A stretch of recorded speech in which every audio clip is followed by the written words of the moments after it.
안녕하세요, 노을스타운입니다.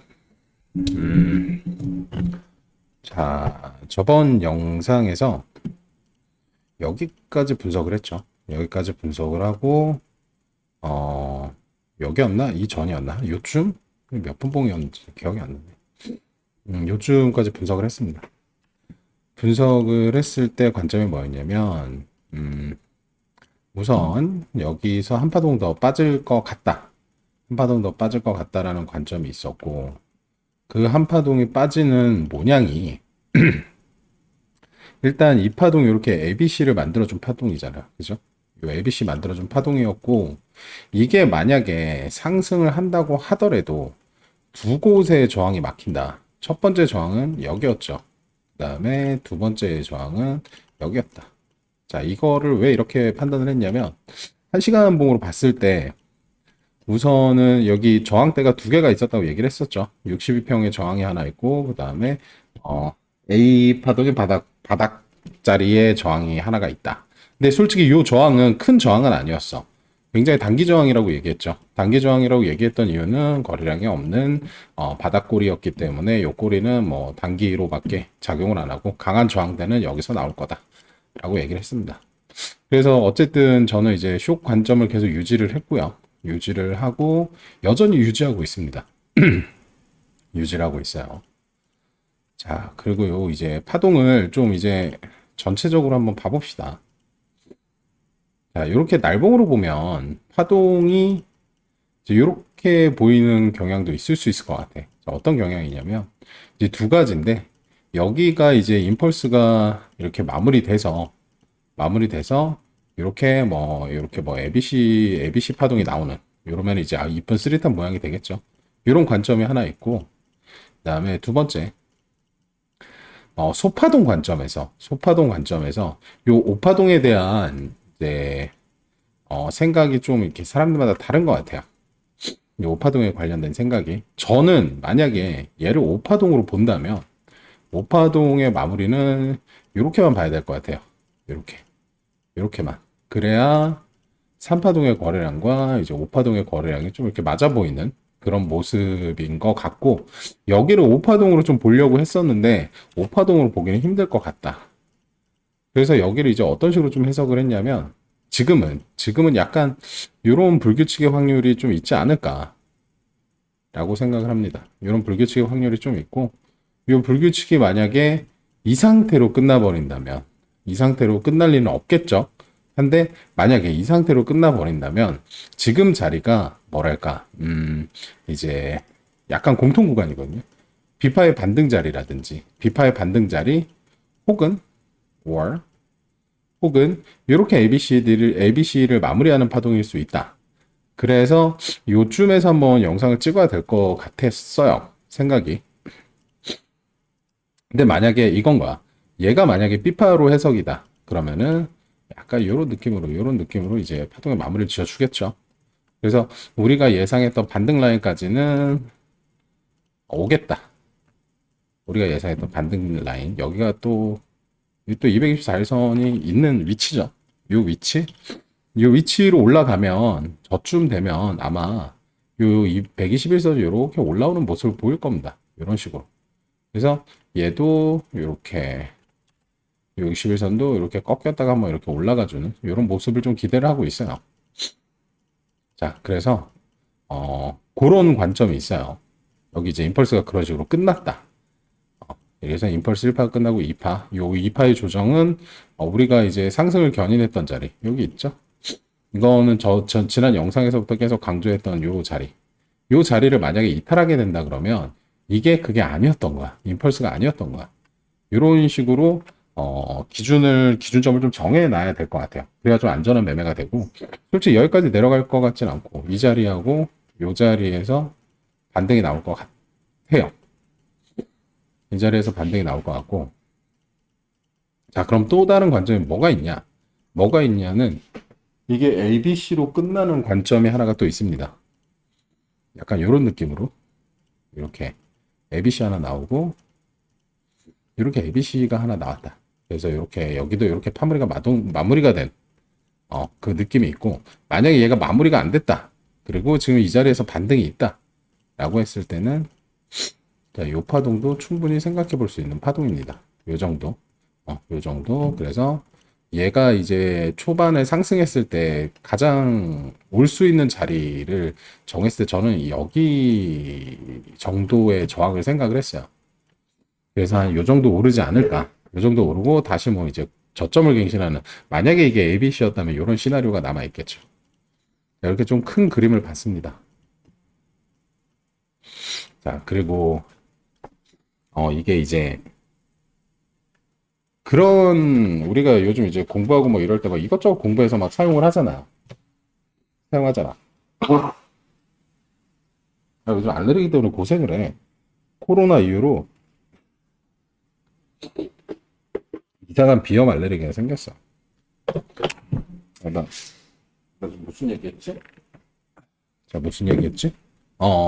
얼마 전에 이제 커뮤니티에서 여러 가지 지표 얘기를 좀 했어. 지표 얘기를 했는데, 이게 이제 지표가 됐던, 기법이 됐던, 어떠한, 매매 방법, 뭐 이런 것들을 얘기할 때, 뭐를 해도 상관이 없어요. 근데, 하나라도 제대로 할 줄 아는 게 있어야 돼. 하나. 예를 들어서, 뭐 이제, 엘파를 제대로 하나 한다든지, 아니면 뭐 이평을 제대로 하나 본다든지, 아니면 복마감을 제대로 본다든지, 아니면 뭐 RSI를 제대로 본다든지, 아니면 뭐 거래량을 제대로 본다든지, 이게 뭐 하나로 다 통합이 되면 좋겠지만 이제 막 차트 공부를 시작하시는 분들은 저기 쉽지 않을 겁니다. 쉽지 않아. 그래서 그래서 괜히 파동의 기본을 엘리어트 파동으로 시작하라는 게 그게 다 이유가 있어. 왜냐면 엘리어트 파동을 처음 기준으로 시작을 하다 보면 기준이 잡혀요. 기준. 이 기준. 물론 이 기준이 잡히는 동안 이제 뭐 백테스트나 이제 현실 차트에서 적용하는데 좀 괴리감이 있긴 해. 근데 그 괴리감을 줄일 수 있다면 요거 하나로 인해서 나머지 지표들이 전부 다 연결되는 좀 그런 현상을 볼 수 있을 겁니다. 그게 이제 연결이 될 수 있는 만큼 숙련도가 있어야겠죠. 그게 이제 전제 조건이긴 해요. 만약에 그렇게 된다 그러면 그 어떤 지표를 갖다 붙여도 해석이 가능해요. 해석이. 어떤 기법을 갖다 붙여도. 그러니까 이게 남의 기법이나 남의 분석이나 이 모든 것들이 내가 가진 무기로, 내가 가진 무기로 자해석이 안 되면 이 기법을 사용하면 안 돼요. 남의 기법과 분석을 사용하면 안 돼. 이게 예전에는 좀 다른 이름으로 얘기를 했었지만 어쨌든 나만의 무기로 해석이 돼야 된다. 그래야 그게 진정한 자기께 된다. 그렇지 않으면 그냥 흉내내기에 불과하다. 이런 정도. 그리고 이제 만약에 이제 그 수준이 된다 그러면 이 사실 모든 지표 자체는 후행성이야. 후행성. 그러니까 이평도 그렇고 이평도 이 캔들이 나와야 형성이 되죠. 그리고 시간이나 기간이 걸려야 이제 이평의 움직임이 생기고 RSI도 마찬가지. 복마감이 돼야 진정 RSI가 나오죠. 복마감이 되지 않을 때까지 지금 예를 들어서 지금 우리가 여기 4시간 RSI가 떠 있죠. 요 4시간 RSI가 떠 있는데 요 RSI가 지금 이렇게 살짝 딱 꺾였잖아. 근데 지금 요 복마감이 지금 2시간 57만 3시간 정도 남았는데 얘가 만약 여기서 이렇게 쭉 빠지지? 그러면 요 올랐던 게 다시 쭉 빠집니다. 이렇게. 그러니까 요런 것만 봐도 후행성인 건 알고 있죠. 근데 이 차트를 많이 보다 보게 되면 이 후행성 지표든 선행성 지표든 그러니까 내가 차트에 대한 데이터가 있다 보니까 선행인지 후행인지에 대한 중요도는 사실 크게 없어요. 보는 사람 나름인 것 같아요. 그러니까 이게 뭐라 그럴까? 이게 이제 후행성 차트로 위험하다라고 얘기를 하지만 이게 안 맞지 않거든. 맞거든. 이게 그러니까 명확한 논리는 없는 거야. 그러면 이 후행성 지표로 매매를 하고 돈을 버는 사람들은 뭐야? 그러니까 이거를 이게 맞아. 후행성인 건 맞긴 한데 이거를 무조건 아니다라고 편협하게 보면 안 돼. 안 돼. 실질적으로 이평으로 매매를 하는 사람이 있어. 근데 그 사람의 승률은 굉장히 높다. 그 말인즉슨 이 후행성 지표를 어마어마한 백테스트를 통해서 그리고 그런 매매 경험을 통해서 후행성이지만 선행 지표가 될 만큼 공부를 한 거겠지. 그 사람들은.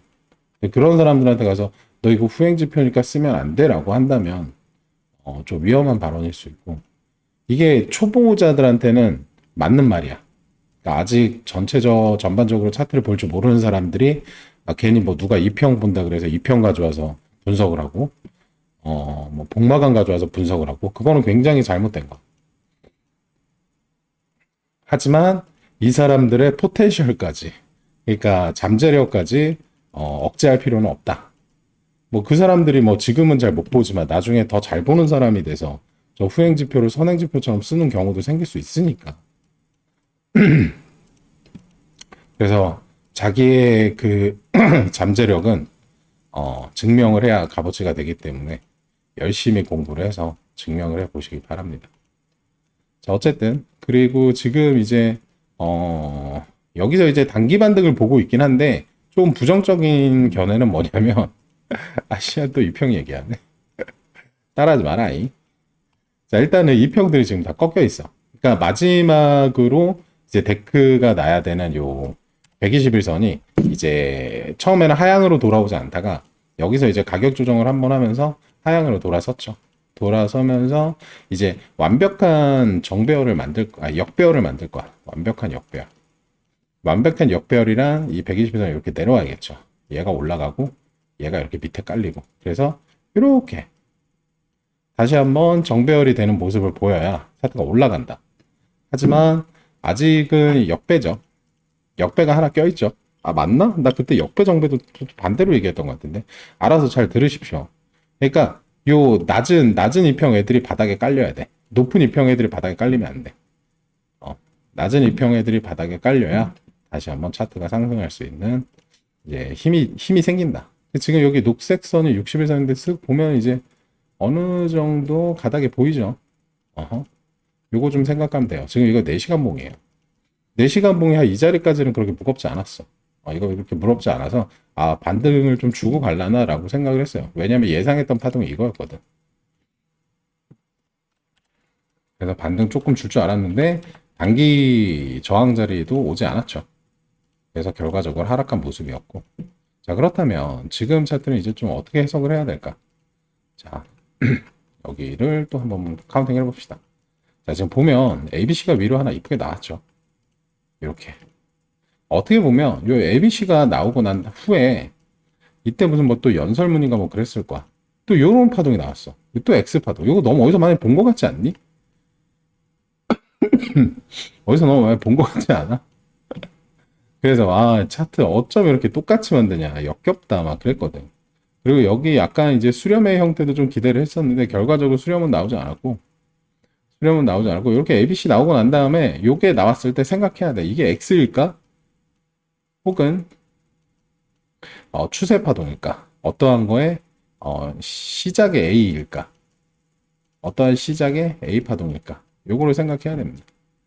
어쨌든 다행히 나는 이제 시작의 A로 봐서 하락을 잘 버텼고 그래서 여전히 숏 포지션을 들고 있습니다. 자, 숏 포지션을 들고 있는 이유 여기 여전히 숏 포지션을 들고 이유는 아까 얘기한 것처럼 요 파동의 마무리를 좀 보고 싶다. 이게 아직 요 레벨에서는 카운팅이 마무리가 안 됐어요. 요게 요 위의 레벨에서 이 레벨에서는 나쁘지 않은 마무리가 됐어.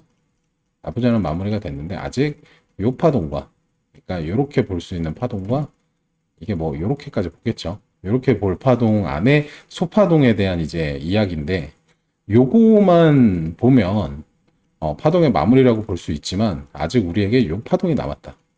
요 파동을 연계할 방법을 찾아야 됩니다. 그래서 이제 사실 높은 확률로 계속 요거를 기대를 하고 있어요. 요거를 보고 있긴 해요. 자, 요걸 보고 있고 자, 추세 같은 경우도 자, 이게 좀 크게 보시나요? 차가 너무 작아. 자, 추세 같은 경우에도 여전히 하방.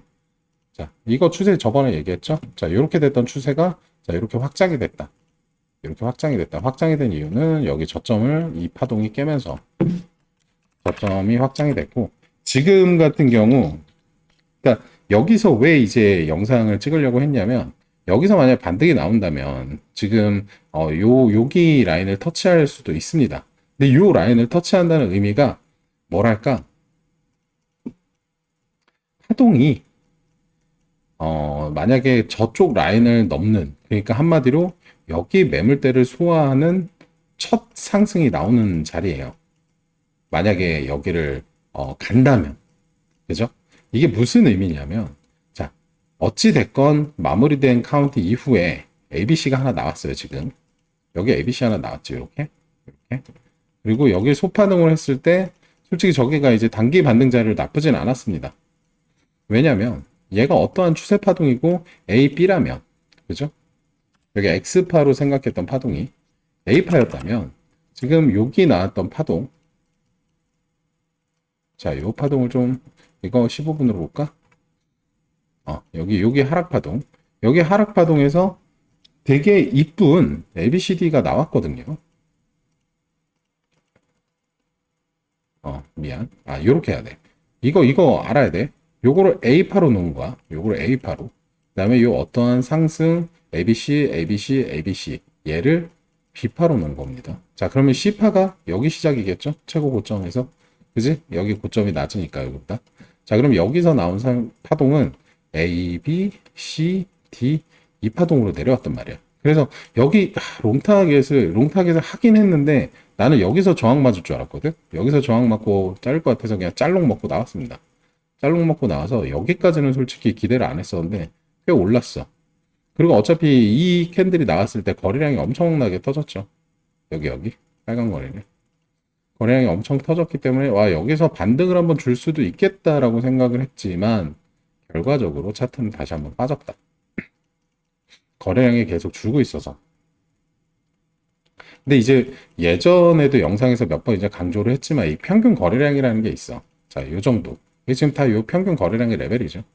그러면 요 평균 거래량의 레벨보다 조금 더 솟은 요런 자리들이 조금 의미 있는 자리라고 할 수 있을 것 같아.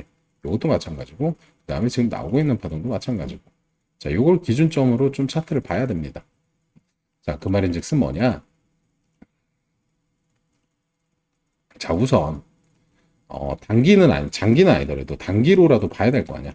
어쨌든 하락의 고점과 저점이 이만큼이죠. 처음에 여기서 이렇게 접근을 했었어. 그래서 382도 못 가는 파동을 보고 숏을 계속 홀딩을 했었고, 자, 지금 요 자리입니다. 요 자리. 자, 요 자리에서 요 비율로 판단을 하기 위해서는 사실 좀 멀어. 근데 이 모습을 기억은 하고 있어야 돼. 요 모습을 기억은 하고 있어야 돼. 여기 382로 올라간 라인. 얘를 뚫고 올라가야 진정한 상승의 그러니까 변곡의 자리를 조금 예상을 할 수 있어. 근데 저기 가기 전에는 일단 여기 매물대 해소가 안 됐다는 얘기이기 때문에 그러면 저 매물대 자리를 조금 더 자세히 보기 위해서 피보를 좀 줄여봅시다. 얼만큼 줄이면 저 매물대가 이쁘게 좀 잘 보일까? 요것도, 요 피보도 나쁘지 않네. 그죠? 요 피보도 나쁘지 않네. 괜찮네. 딱 38이 정확 딱딱딱 보이고. 근데 우선 저번에도 얘기했겠지만 생각해 봐야 되는 게 과연 같은 레벨일까? 일단 요 ABC가 보이긴 하지만 여기서부터 내려오는 파동을 연결을 하기 위해서는 이 모습이 가장 합당한 모습이죠. 요 모습이 가장 합당한 모습이죠. 그래서 요 파동과 지금 나오고 있는 이 파동을 같은 레벨이라고 보기가 힘들 거다.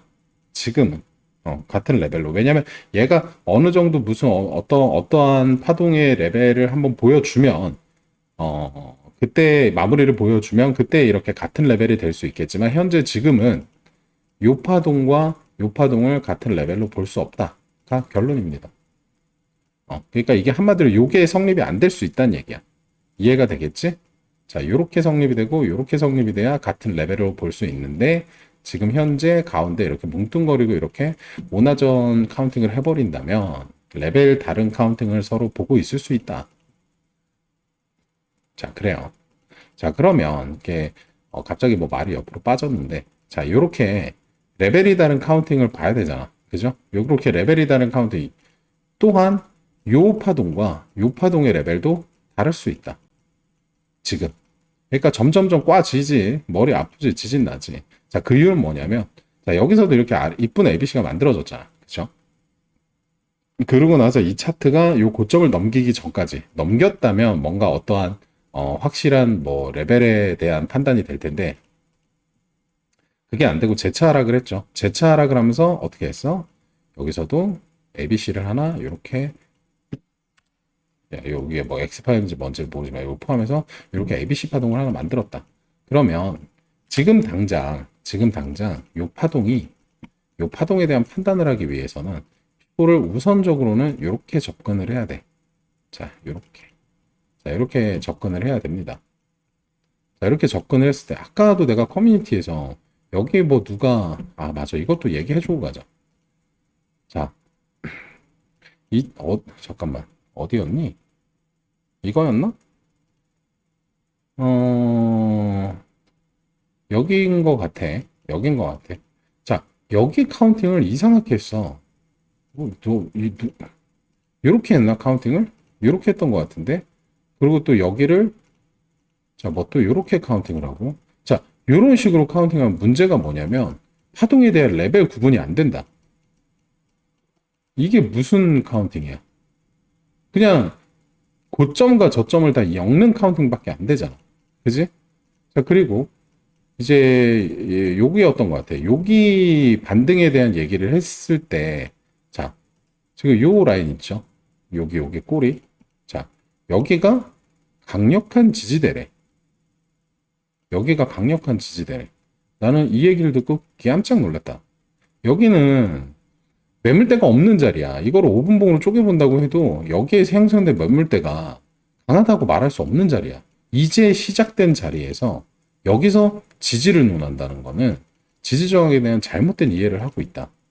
그러니까 차트가 이렇게 하락을 하고 난 이후에, 자, 이렇게 하락을 하고 난 이후에 얘가 다시 재차적으로 상승을 하려면, 그래서 내가 피보를 우선은 이렇게 좀 짧게 그은 거거든. 피보를. 자, 얘가 재차적인 상승을 하려면, 근데 지지저항 너무 안 이쁜데? 이렇게 그어야 될까? 단기적인 저 지지저항에 대한 설명을 하기엔 별로 그 좋은 피보가 아니네. 자, 그럼 이렇게만 한번 꺼봅시다. 자, 지금 보면 여기에서의 지지를 논했었단 말이야. 근데 차라리 이 자리를 봤다 그러면 오케이. 이 자리를 보고 지지저항에 대한 그 판단이 섰다면 오케이. 왜냐면 여기서 만약에 지지저항을 보면 그 어떤 확인도 안 한 거야. 파동에 대한 확인을 안 하고 그냥 나만의 지지저항을 그린 거야. 이거 안 좋다. 이거 안 좋아. 파동 카운팅도 이상하게 했는데 지지저항까지 이상하게 봐. 그러면 이 사람은 매매를 하면서 많은 걸 잘못 보면서 매매를 하고 있을 수 있단 말이야. 자, 이거를 또 왜 그렇게 보는지를 얘기를 해줄게. 자, 차트가 어쨌든 이거 지금 되게 짧은 봉이라 신뢰도는 없는데, 자, 이렇게 차트가 하락을 했죠. 이렇게 차트가 이렇게 급락을 했어. 자, 이렇게 급락한 차트가 다시 한번 상승을 하려면 236이나 386짜리에 어느 정도 매물대를 만들어줘야 돼. 매물대가 없는 상승은 어떤 결과를 만드냐면 이런 결과를 만들어. 이런 결과. 자, 이 힙소를 가지고 자, 여기 저 지지가 아주 강한 라인입니다. 이렇게 얘기하는 건 미친 거야. 미친 거야. 차라리 자, 요 이전 차트에서 지지 저항이 좀 나왔다고 생각한 거는 이게 끝이야. 자, 여기를 깨면 여기가 생명선이란 말이야. 가끔 도담이가 얘기하는 생명선 얘기를 하잖아. 여기 보면 내가 지금 이걸 보고 그은 것도 아니야. 그냥 딱 그때 그 사람의 논리대로는 논리가 안 됐었지. 나는 딱 요거 두 개 보고 그은 거야, 지금. 이전 파동에 거래량이 터졌던 자리를 다시 한번 지지했잖아. 근데 거래량이 없다 보니까 결과적으로 다시 빠지잖아. 그러니까 이 라인을 이탈을 하면 빠지는 파동으로 봐도 충분히 근거가 있는 파동이다. 근데 여기서 이렇게 지지를 잡았잖아. 이렇게 지지를 잡았잖아. 그러니까 강한 지지 라인이라고. 이거는 어디서 근거가 되는 지지라인인지를 알 수 없어. 매물대가 일단 없으니까. 근데 여기 지금 매물대를 이렇게 형성을 해놨어. 여기도 매물대를 형성을 해놨어. 이러면 한번 발돋움할 수 있는 차트지. 그렇기 때문에 여기서 만약 굳이 지지점을 찾는다면 여기서 조금 예측 타겟팅을 하든지 아니면 여기서 여기 매물대를 통과해주는 요 자리에서 확인매를 하든지 둘 중에 하나였다. 둘 중에 하나였다. 근데 자, 이 자리에 보면 어때? 여전히 이 224일선 저항을 받지. 저항을 받기 때문에 다시 한번 무너진 거야. 지금 여기 224일선을 여기 뚫었어. 간만에 거래량을 주고 나름의 양봉 캔들로 뚫었어. 자, 그러면 저기 15분사 60일선이란 말이야. 자, 15분사 60일선이지. 60을 뚫은 선이니까 지금 차트가 올라가잖아. 그지? 자, 그러면 얘가 앞으로 어, 똑같은 거야. 야, 여기 단기 저항. 자, 단기 저항이 있어. 그리고 장기 저항을 어디로 봐야 되냐면 장기 저항이 아니야. 메인 저항. 단기 저항은 저기쯤으로 보면 되고 메인으로 저항이 나올 자리는 한 요 정도 되겠다. 요 정도 되겠다. 요 정도 되겠다. 자, 이렇게 저항을 표시한 이유는 뭐냐면 자, 물론 여기서 이제 계속 지지를 했던 라인이기도 하지만 일단 여기 매물대를 한 번은 털어주는 무빙은 나올 수 있어. 근데 여기를 확실히 몸통으로 뚫지 못하면 이 털어지는 무빙은 크게 의미가 없을 거다. 크게 의미가 없을 거다. 그렇기 때문에 여기를 좀 제대로 여기. 이쯤도 나쁘지 않을 것 같은데. 여기 하락이 시작한 자리를 봐야겠다. 음. 자, 여기 이렇게 하락이 시작한 거래량을 주면서 하락을 시작한 거래량이 터진 그 자리를 제대로 몸통으로 넘지 못한다면 요 정도도 봐도 될 것 같은데. 요 정도도 여기 거래량 엄청 터졌네. 그러면 지금 단기적인 저항은 여길 거고 단기적인 저항. 자, 이게 후행 지표인데 어떻게 이렇게 타격가가 나와? 아씨, 이게 또 물론 이제 초보들 때문에 생각해서 그런 얘기를 한 거는 이해가 가지만 좀 그래, 뭐 볼 사람은 보고 아니다라고 생각하는 사람들은 계속 아니다라고 생각하면 상관없고. 자, 어쨌든 자, 그렇다. 그래서 얘는 솔직히 요 단기 저항 같은 경우에는 뚫릴 수도 있어. 뚫릴 수도 있어. 왜냐면 여기 얘기했었지. 평균 거래량보다 지금 거래량이 조금씩 굵어지긴 해. 근데 어쨌든 여기 거래량을 넘지 못하는 거래량이 못 나온다면 결과적으로 다시 한번 하방으로 가겠죠. 그 생각을 하고 있고, 그 다음에 여기 하락이 시작한 요 자리는 넘어줘야 된다. 넘어주고 안착이 된다면 이렇게 한번 올라갈 수 있는 상승. 그러면 제가 만약에 저렇게 상승을 하게 된다면 또 어떤 효과가 생기겠어? 매물대 분명히 여기서는 머뭇거리는 파동이 나올 거야. 머뭇거리는 파동이 나오지만 여기를 만약에 통과한다 그러면 빠른 속도로 매물대가 없는 이 구간을 강하게 올라갈 수 있다. 강하게 올라갈 수 있어. 올라간다는 의미는 요 머물대를 먹겠다는 거지. 자, 요 매물대를 먹겠다고 한 다음부터는 여기서부터는 분할 익절을 하면서 약간 뭐랄까 좀 차트를 기다려야 되는 자리가 올 거다. 나름 또 여기 또 나오네. 요 맥시멈 자리. 자, 여기 혹은 여기까지 트라이 할 수 있겠지. 여기까지 트라이 하겠다는 거는 고점 넘는다는 얘기고 여기 트라이 하다가 막히면은 다시 한번 떨어진다는 얘기고 그렇게 되면은 그냥 전체적인 파동 카운팅을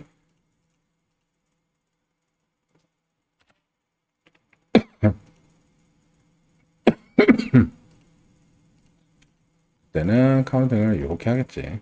그래서 요거 한 파동만큼 추가적인 한 파동이 빠지는 이런 걸로 봐야 되고 얘가 뭐 여기 매물대 다 먹어주고 올라온다 그러면 사실은 고점을 넘는 차트로 봐야 되기 때문에 높은 확률로 자 이렇게 될 확률도 아직은 예상을 하고 있어야 된다 라는 게 결론입니다. 자, 그러면 이게 좀 내가 이렇게 그러니까 지금 계속 분석을 했던 그 모든 것들이, 이 얘기했던 것들이 이걸 전부 다 감안을 하고 보는 거거든. 날봉에서 이미 뭐 이평 이거 자리 뭐 다 확인하고 지지왕 다 확인을 하고 뭐 4시간으로 넘어왔을 때 파동 카운팅이나 뭐 이런 거 다 확인을 하고 자 1시간으로 내리면서 뭐 이평선도 보고 뭐도 하고 다 확인을 하고 얘기를 하는 건데 내가 만약에 지금 내가 그때 요즘 영상을 이렇게 세 가지 관점을 나눠가지고 얘기를 해주잖아. 그러면 파동을 얘기하면 그 파동만 본다고 생각하나 봐. 이평을 얘기하면 그 이평만 본다고 생각하고 복막을 보면 그 복막을 본다고만 생각을 하는 것 같아. 굉장히 위험한 생각이야. 나는 그냥 다 보여, 그게. 같이. 이게 같이 봐야 시너지가 있는 거야. 엘리어트 파동도 엘리어트 파동 하나만으로는 절대 매매할 수 없거든. 그냥 나는 해석하는 것 자체를 엘리어트 파동으로 해석하는 걸 좋아하고 내 스타일에 맞기 때문에 그렇게 하는 거고. 그러니까 그거를 좀 다 감안을 하고 봐야 돼.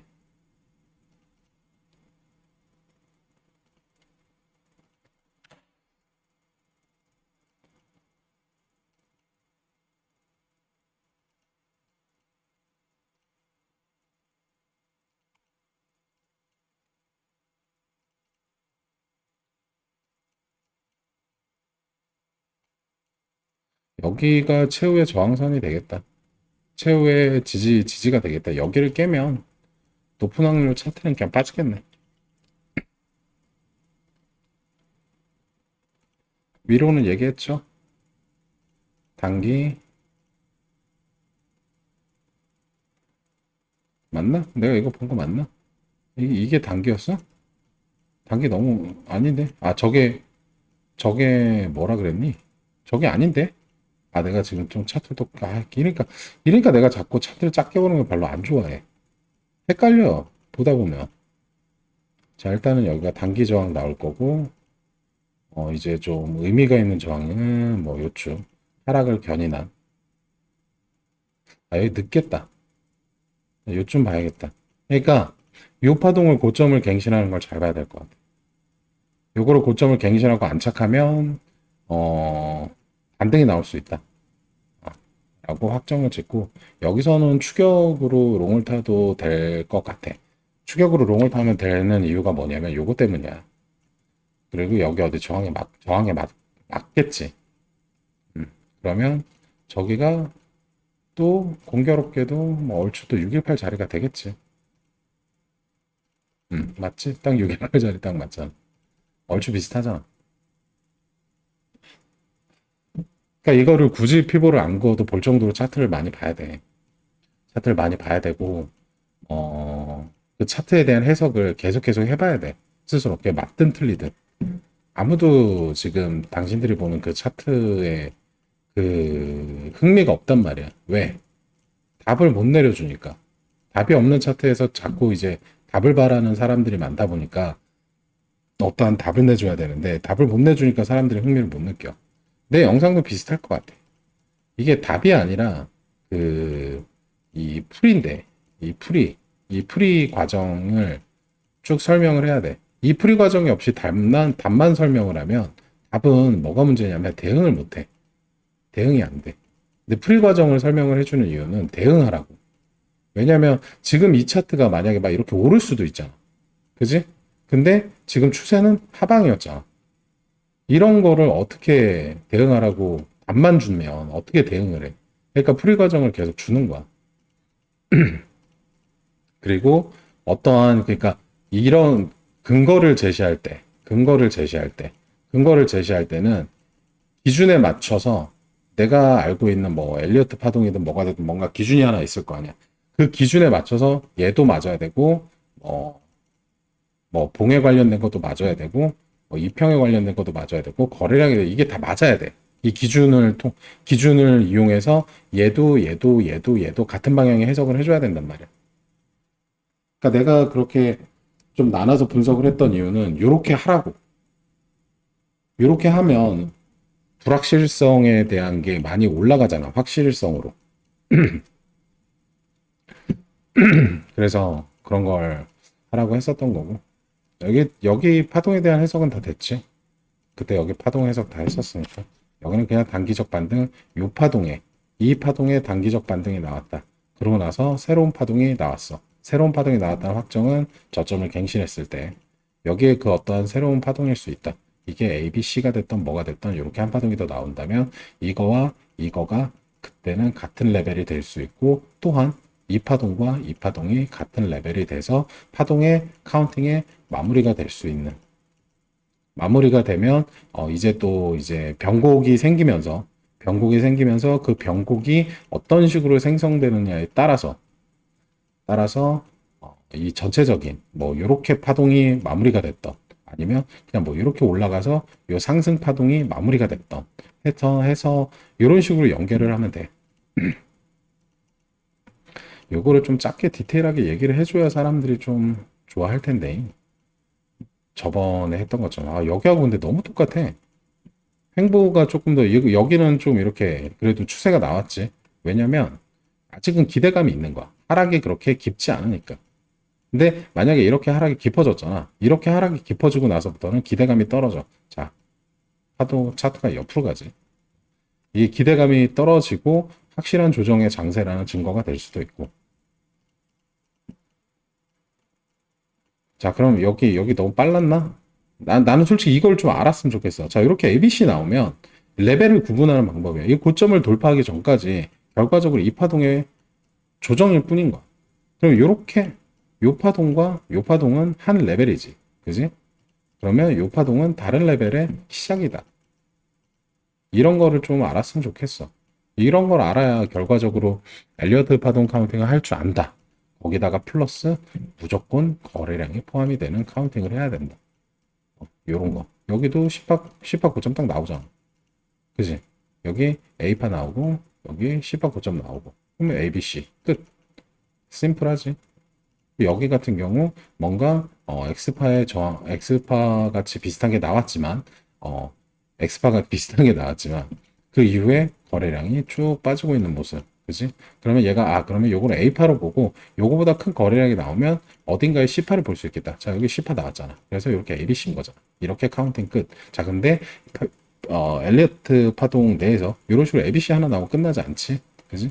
이게 이렇게 P파가 나오고 이렇게 한번 C파가 나올 수 있는 걸 상상을 할 수 있고 혹은 요 ABC하고 요 파동을 연결해서 여기에 뭔가는 단절이 나왔나? 이 단절은 이 다음에 나오는 파동 되돌림으로 판단을 하는 거야. 이 파동의 되돌림이 지금 나오는 이 ABC보다 더 큰 되돌림을 준다. 그러면은 얘는 또한 같은 레벨이 아닌 거야. 그럼 얘는 요 한 레벨을 단절이라는 이름으로 끝을 내고 이 올라간 상승에 대한 새로운 시작을 봐야 돼. 요걸 봐야 된다. 하지만 우리 도담대가 지향하는 건 이제 타점이죠. 타점이지. 솔직히 뭐 타점 같은 경우에는 도담이 따라갈 사람이 없지. 그 알려준 방법을 쓰는 게 가장 좋은 방법이야. 자, 여기 굳이 뭐 타점을 잡는 카운팅을 한다 그러면 여기서 타점이 한번 나오긴 했어. 이렇게 봐야 되나? 자, 이렇게 ABC 체크를 하면 아직 7, 8종짜리 안 나오지. 자, 이걸 이렇게 봐는 게 맞나? 맞네. 제가 고쳐야 되네. 자, 그러면 아직 타점이 안 나왔는데 7, 86짜리에서 두 번 이제 지지를 해줬어. 그러면 약간 변곡의 느낌이 단기라도 조금은 있을 수는 있어. 그러면 이게 뭐 전체 카운팅을 봐야겠지만 이것도 마찬가지인 거야. 이거 아까 우리가 요 큰 개념에서 봤을 때와 작은 개념에서 봤을 때 똑같아. 어떤 게 똑같냐? 자, 요거 이렇게 ABC 일단 나왔어. 그지? 단기 반등 나왔지? 근데 이 단기 반등의 모양이 또 ABC야. 진짜? 그렇다면 여기를 깨지 않는 선에서 자, 얘가 소리 여기서부터 해야지. 자, 일단 잠깐만 연계만 얘기를 해주려고. 얘가 A가 나오고 B가 나오고 C가 나와야 되는 파동이잖아. 그지? 이렇게만 본다면. 근데 뭐가 문제였냐? 여기에 대한 파동에 대한 해석이 아직 안 됐다.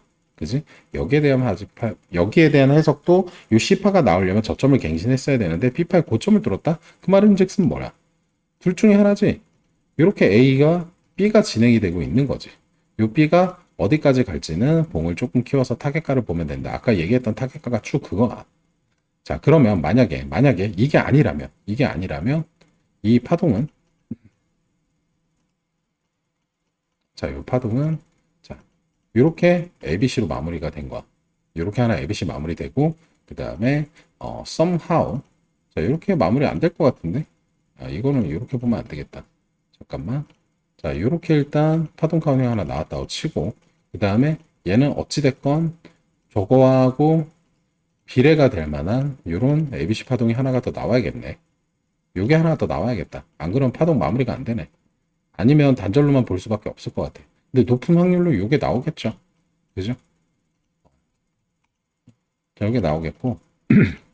근데 이제 개념만 본다면, 만약에 이렇게 ABC로 끝난 파동이다.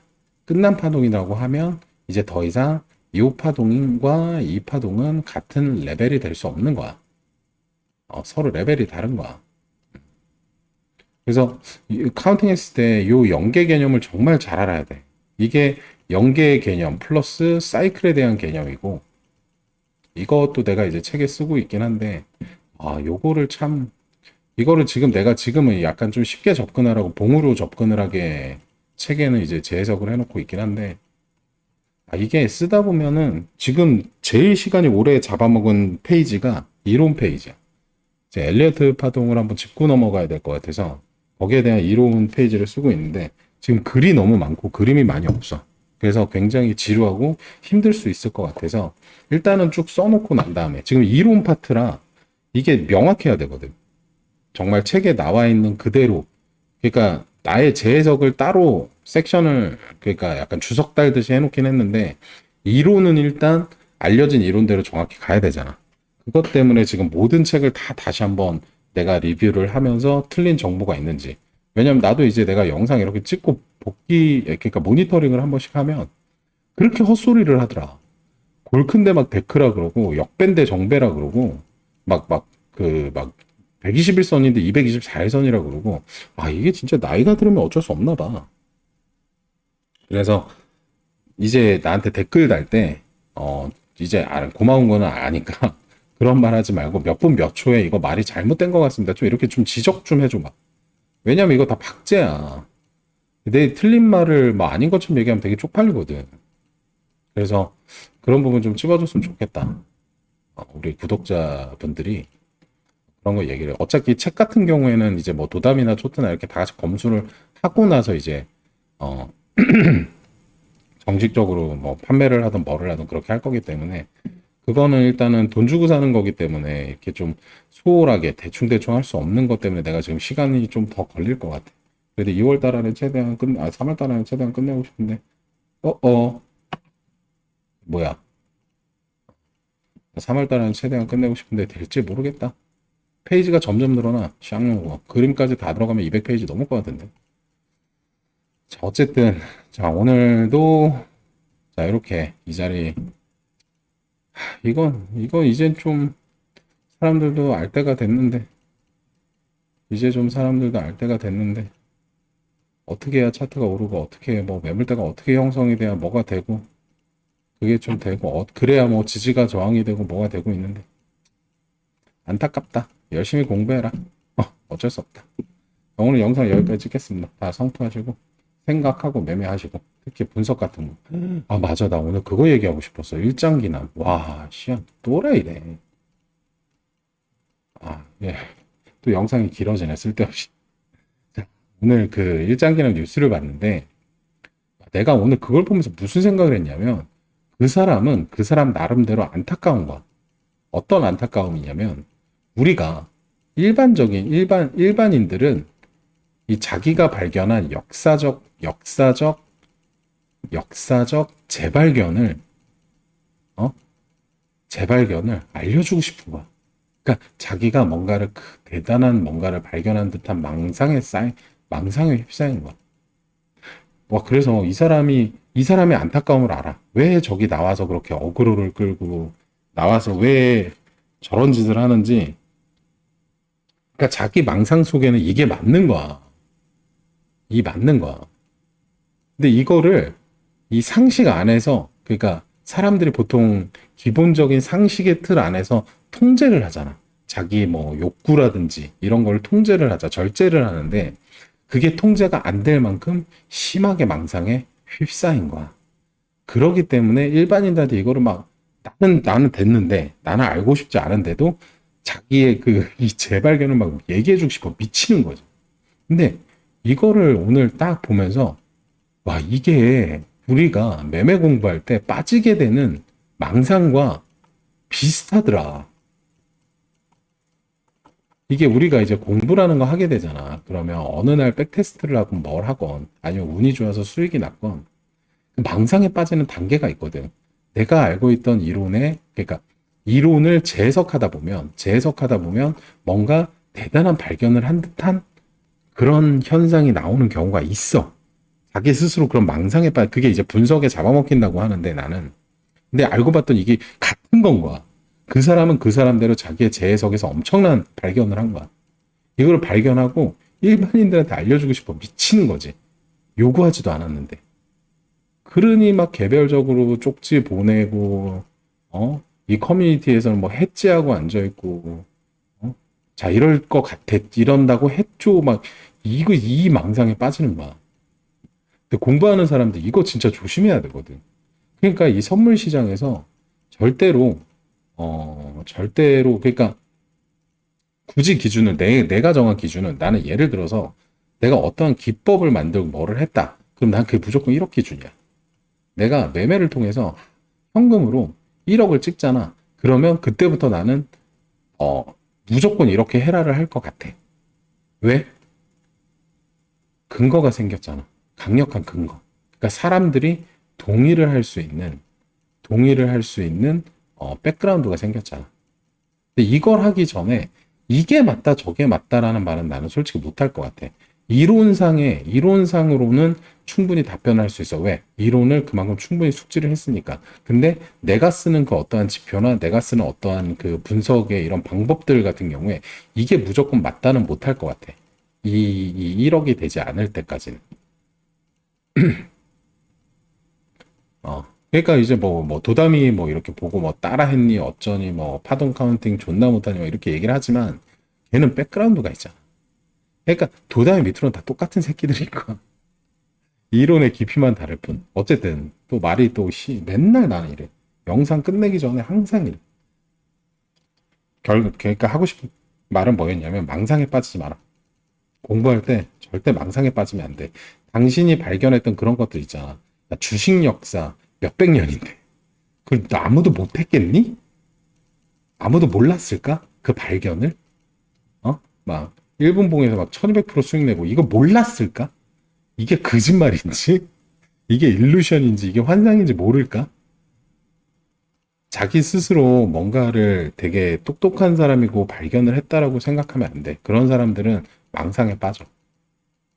특히 선물 시장에서 특히 차트 보고 해석하고 하는 사람들은 이 망상에 안 빠지길 굉장히 조심해야 돼. 그래서 나도 계속 겸손해. 겸손해야 돼. 진짜 겸손해야 돼. 뭔가 해지하고 뭐하고 이거는 내가 뭐 장난으로 이렇게 하는 경우는 있긴 하지만 정말 머릿속에 그러니까 마음속에는 진지하게 단 한 번도 그런 생각 이 차트가 정말 쉽다라는 말을 나는 함부로 못 내뱉겠더라. 그러니까 뭔가 지금 이렇게 분석을 해서 그 분석대로 가면 이게 이제 뭐 확률이 90%라서 간 것뿐인 거야. 근데 이 10%의 확률로 가는 상황이 생겨. 그랬을 때는 어때? 이걸로 해지하다가 큰 코 다치거든. 하필 10%의 확률이 떠버렸으니까. 어쨌든 뭐 공부하는 사람들한테 요거 한마디 해주고 싶더라. 자, 그럼 다들 성투하시고 오늘 영상 여기까지 찍겠습니다.